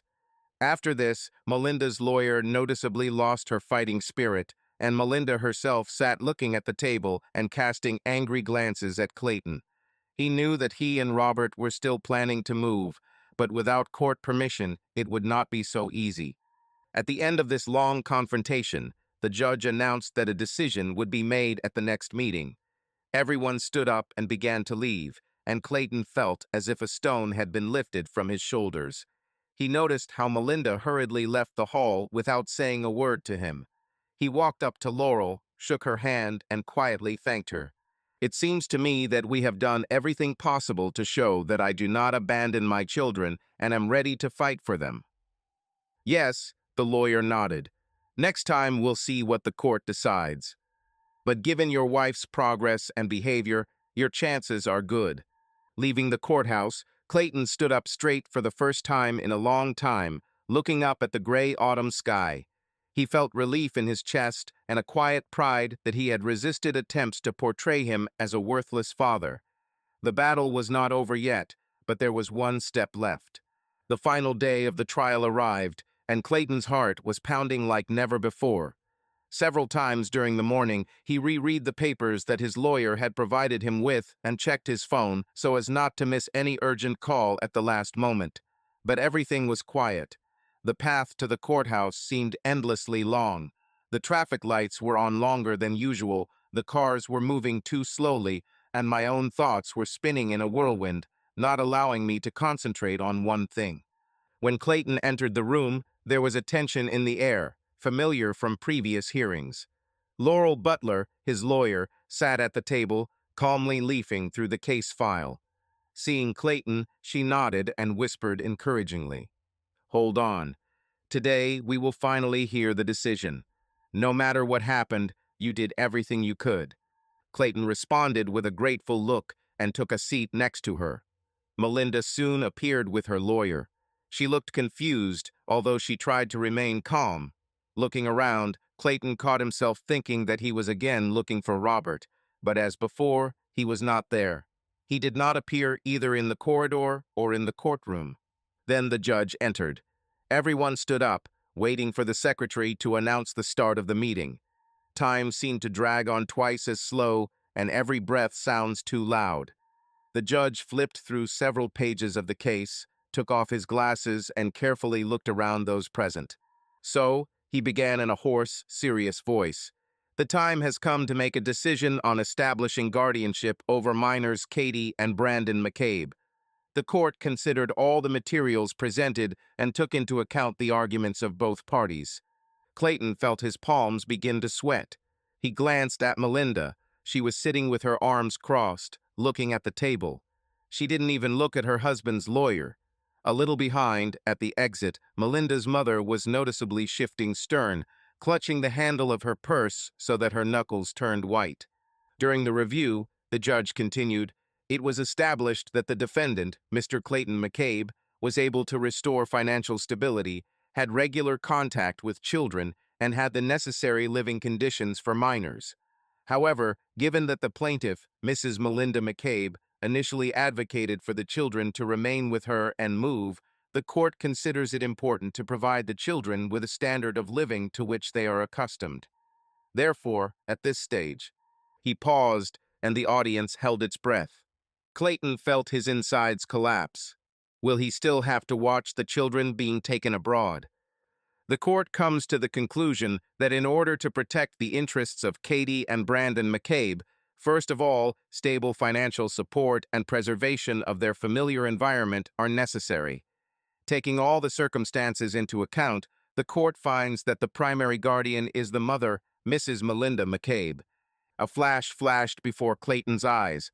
All the attempts, months of work, effort, and the result is that the children remain with her. Of course, the judge added that the father received the right to regular meetings, and also some formulations about joint resolution of important issues. But the point was clear. Melinda was recognized as the primary caregiver. The silence that fell in the hall seemed deafening. Laurel exhaled loudly, trying not to show her emotions, and placed a hand on Clayton's shoulder in an attempt to support him. He wanted to get up, object, say that this was unfair after all. Melinda had been interfering with his contacts with the children all this time, planning the move. But the court has already made a decision. Suddenly, it became difficult to breathe, and Clayton just sat there, clutching the arms of his chair. He noticed out of the corner of his eye that Melinda continued to look at the floor, as if she was not happy about this victory at all. The judge collected the papers and was about to call a break when suddenly a sob was heard. Everyone turned around. It was Melinda who raised her head, and Clayton saw such confusion in her eyes for the first time in this entire process. Her shoulders shook as if she was trying hard not to sob. "Your Honor," she whispered, "I can't." Everyone looked at each other. The judge frowned, stopping in his tracks. "Excuse me, Mrs. McCabe, is there something you want to say?" She stood up, and tears spilled down her cheeks, which she did not have time to wipe away. "I'm sorry," Melinda said quietly, her voice shaking. "Your Honor, I cannot take custody of them. I—" She paused, looking at Clayton in a strange mixture of shame and despair. "I won't be able to provide them with a decent future. Robert, he doesn't want to take care of other people's children. He said he wanted his own," she admitted through tears. "And I don't know what to do." A confused roar began in the hall. Clayton couldn't believe his ears. People jumped up from their seats. The judge frowned even more. "What do you mean, you can't take custody?" he asked sternly. "Mrs. McCabe, do you understand the seriousness of the statement?" Melinda nodded, frantically wiping her wet eyes. Her mother, sitting nearby, gasped and muttered something, trying to pull her daughter's hand, but she pulled away. "I understand," Melinda said. "I didn't want to. I thought everything would be different. I thought Robert would help and support me and the children. But it turns out," she sobbed, "he doesn't need strangers, and he's not going to pay for school, for doctors, for everything that children need. And—" her gaze darted as if she was looking for salvation. "I'm not ready to raise them alone. I don't want to live like this." And suddenly she broke down, burst into tears in front of everyone, and ran out of the hall. The judge confusedly tapped his gavel on the table, trying to call for order, but the audience was already in confusion. Melinda's mother rushed after her daughter, hissing something angry under her breath, and Melinda's lawyer just looked dumbfounded, unable to utter a word. Clayton sat as if paralyzed. He had just heard an official decision not in his favor, and now Melinda announced in tears that she was giving up custody. How to understand this? He turned his gaze to Laurel. She mechanically stood up and, turning to the judge, demanded clarity. "Your Honor, I ask for clarification. On the part of the plaintiff, there was a refusal to exercise his rights in relation to the children. Such a turn requires immediate consultation with both sides." The judge, frowning, looked at the judicial assistants. "It is obvious that we have an emergency situation that requires a reconsideration of the decision made. We cannot leave children without care." He turned to Clayton and said more softly, "Mr. McCabe, the court wants to make sure. Are you still ready to take care of minors and bear full responsibility for them?" Clayton stood up, almost unable to feel his legs. Adrenaline was pounding in my temples. Of course, he dreamed about it, prepared for a difficult fight, but did not think that everything would be resolved in such a dramatic way. He swallowed the lump in his throat and, collecting himself, answered, "Yes, Your Honor. I have never given up on my children. If the mother really does not want to raise them, I am ready to take full responsibility for their well-being." "In this case," said the judge, squinting in slight confusion, "the court considers the plaintiff's statement as an actual refusal. In order to protect the interests of Katie and Brandon McCabe, custody of them is transferred to." He looked up to you, Mr. McCabe, "until a new decision is made or until the decision is finalized." I asked the lawyers to get together to clarify the wording, but in essence, the children come under your care. The hall became noisy. Someone began to whisper. Clayton, without moving, felt relief and shock simultaneously covering his head. It even became difficult for him to breathe, and he closed his eyes for a moment to concentrate. Is this not the outcome he dreamed of? And at the same time, he saw how sad and strange it all turned out. Melinda ran out of the hall in tears, abandoning her children in front of everyone. When the judge finally called a break, Laurel turned to Clayton and said quietly, "We won an unexpected victory, but I doubt that's what you wanted in this form." Clayton sighed, looking around. He felt relief, even joy, that he could now be fully present in the children's lives. No one would turn him out the door anymore. But the memories of how Melinda cried, admitting that Robert did not want her children, left a bitter aftertaste in her soul. "It's not about winning," he said quietly. "The main thing is that Katie and Brandon will now not find themselves in a foreign land without their father. Of course, I would prefer that we come to a peaceful agreement, but apparently, fate decided everything for us." He understood that now he would have to completely take care of the children, find a way to transport them and settle them. But he was ready for this over the past months. Through all the difficulties, he learned to live without fear of the future. And after everything that happened, he no longer doubted one thing. The children would be better off with him than with their mother, who has completely different priorities. The courtroom was emptying, people were leaving, whispering among themselves. Clayton suddenly felt a lump rise in his throat. He wanted Abby to be nearby because this news changed his whole life. And he wanted to hear her warm voice, sharing with him both the joy of victory and the bitterness of the moment itself. "We still have some papers to sign," Laurel reminded, noticing the thoughtful expression on Clayton's face. "But these are formalities. In any case, the decision has actually already been made. The court, of course, can give the mother the opportunity to challenge her refusal, but it's clear that she won't want to." Clayton nodded, sighed, and they walked towards the exit. Journalists from local publications were on duty outside the doors, and paparazzi with cameras were hiding a little to the side. Apparently, they had learned that the McCabe family, well known in the city, had undergone a high-profile divorce and custody battles. However, Clayton, not paying attention to the flashes, walked out of the courthouse with a firm step, holding his folder in his hands. It contained confirmation that he was now Katie and Brandon's guardian. Clayton, having signed the last papers in court, hurried to the car. He couldn't wait to see his children and pick them up from Melinda's mother's house. For the first time, he went there without fear, with an already official decision allowing him to take Katie and Brandon for good. While the engine was humming and familiar streets flew by outside the window, Clayton's chest kept squeezing with excitement. How would the children accept everything? What would his mother-in-law say? After all, before she always resisted meetings, and he himself never imagined that he would take the children away forever. At the gate of the old house, he sharply pressed the brake. There were no lights in the windows, although it was the afternoon. The silence seemed ominous. Usually at this time, the children were noisily playing in the backyard or running around the house. Clayton knocked on the door and waited, listening. Finally, the lock creaked, and Melinda's mother appeared on the threshold with the same tense face as before. But this time, there was not a shadow of stubborn arrogance in her gaze. "Hello," she said to him in an unusually quiet voice. "Come in." Clayton stepped into the hallway. The last time he was here, the house was full of bustle, and the woman herself greeted him with a poisonous look. Now she looked haggard and depressed, as if recent events had drained all her strength. "I came for the children," Clayton said simply, trying to remain calm. "I now have the legal right to take them." The mother-in-law nodded and sighed bitterly. "I know. I already know everything.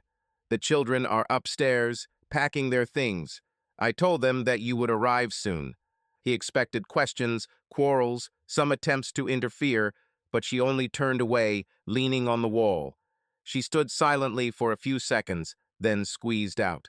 Melinda flew away. This morning, with Robert. Clayton felt a chill inside. Could she really implement the plan so quickly? But the court prohibited the removal of children without consent. "With children?" he asked quietly. "No, she flew away alone with Robert," Melinda's mother said with an unpleasant grin. "She didn't want to bother with other people's children. Apparently, she was tired of this game, and Robert didn't need them either." An awkward pause hung in the air. Clayton looked at his mother-in-law's tired face and suddenly noticed in her gaze not anger, but some kind of brokenness. Apparently, she also realized that her daughter put personal interests above everything else. "I don't understand," Clayton said, having difficulty finding words. "She always said that she wanted to provide children with a better life. Why then all this? For what?" The woman smiled bitterly. "You probably know Melinda yourself. She is used to everything revolving around her and her desires. And now that Robert has shown that he does not need children, she decided that it was better to run away with him alone than to remain a mother. I hate to say this myself, but the fact remains a fact." Clayton was silent, shocked by the news. As angry as he was at Melinda, seeing her finally abandon the children was hard, and yet now he clearly understood. She had nothing more to do next to Katie and Brandon. His mother-in-law led him into the living room, where, as in his previous visits, toys and school notebooks were lying around. A minute later, the children came down the creaky stairs. Brandon was carrying a duffel bag, and Katie was holding a teddy bear and looked scared. Seeing their father, they both rushed to him. Clayton knelt down, enveloping them in his arms. "Dad," Katie exclaimed, clinging to him tighter. "We've been waiting for you." Brandon swallowed the lump in his throat, trying to look older. "Grandma told us that Mom flew away. With that uncle, Robert. We heard him shout that he doesn't need a woman with other people's children. He said he wanted his own." The words sounded like misunderstanding and pain to the children, but to Clayton they sounded like confirmation that all the speculation was true. He squeezed the small hands of his son and daughter, trying to give them confidence. "You're safe with me. I'll take you home to me. You have nothing to worry about." Katie looked into his eyes, not yet fully believing that all this was true. "Dad, are you sure you won't leave like Mom?" Clayton's eyes stung from despair and excitement. He shook his head. "Never, baby, I promise." Melinda's mother leaned against the doorframe, watching the scene without her usual snarky remarks. It seemed that she also had neither the strength nor the desire to prevent what was happening. The children pulled away from Clayton and began to hastily collect toys and books. In the silence, only the rustling of bags and Katie's quiet sobs could be heard. When everything was collected, Clayton stood up and picked up a heavy bag. "Thank you for not abandoning them at such a moment," he said, turning to his mother-in-law. The voice sounded evenly, without reproaches. She nodded, looking away. "Take care of them. That's all I ask." Following this, Clayton led the children out the door. They walked through the old yard, where everything still looked neglected and gloomy, and settled into the car. As the children settled into the back seat, Clayton looked around the house one last time. In the window, he noticed the silhouette of his mother-in-law, standing like a statue, and thought, she, too, was left alone, abandoned by her daughter, who never learned to truly love. Then Clayton got behind the wheel and started the engine. When the car started moving, Katie stood up and asked quietly, "Dad, where are we going now?" He caught her gaze in the rearview mirror and smiled calmly and confidently. Home, baby, to our real home, and we won't be separated anymore. It's been a few months since Clayton finally took custody of Katie and Brandon. During these weeks, life changed before our eyes. Not a trace remained of the empty house with echoes of old pain. Now the children's laughter was again heard in the rooms. A plate of cookies appeared on the kitchen table every evening, which they cooked together, and new family photographs hung on the walls without bitter memories, only smiles and light. Clayton quickly realized that being a 100% father was no easy task. The children needed attention, support, and time to get used to the changes. It was important for the boy to feel that his dad was becoming an example for him, and Katie never tired of asking hundreds of questions. What will happen now? Won't you leave? Will we go to the lake again like before? With each conversation, Clayton felt himself becoming closer to the children than ever before. Maybe because now they saw his willingness to fight and be there, they heard his promises, and he strictly fulfilled them. At the same time, he continued to work in a construction company where, thanks to his perseverance, he had already risen to the position of managing small teams. Small successes and an increase in salary raised his confidence. He could pay for classes for Katie, who enthusiastically drew, and a baseball section for Brandon.